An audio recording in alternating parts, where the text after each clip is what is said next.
Bombo Business News.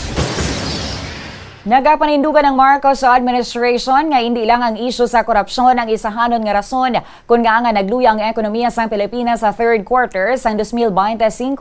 Komento ini sang presidente kasunod sang 4% GDP growth sang naligad nga quarter kag naka-record sang all-time low number sa stock market kag sa peso-dollar exchange. Suno kay President Ferdinand Marcos Jr., wala nagaisahanon ang Pilipinas nga nakibot sa bagong nga trade structure kundi ang iban man nga parte sang kalibutan. Dugang sini ang mga kalamidad nga nag-agi nga nagresulta sa pagsuspende sang klase kag trabaho ang nagpugong man sa tayuyon nga domestic economic activity. Una naman nga ginpahayag sang palasyo sang Malacañang nga nagasalig man ini sa ginalauman nga pagsaka sang remittances sang overseas Filipino workers o kon OFW sa holiday season nga amo ang makabulig sa domestic economy. Sa ato na nga foreign exchange update.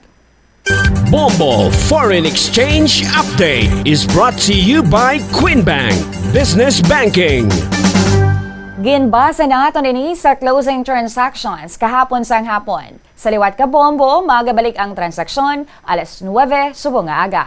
59 pesos ang balos ng isa ka US dollar, 7 pesos and 60 centavos ang balos ng isa ka Hong Kong dollar, 45 pesos and 36 centavos ang balos ng Singapore dollar, 15 pesos and 74 centavos ang balos ng Saudi Real, kag 68 pesos and 44 centavos ang balos ng euro. Ginkuha ini nga foreign exchange update nagikan sa Bankers Association of the Philippines akon BAP kag sa Bangko Sentral ng Pilipinas akon BSP.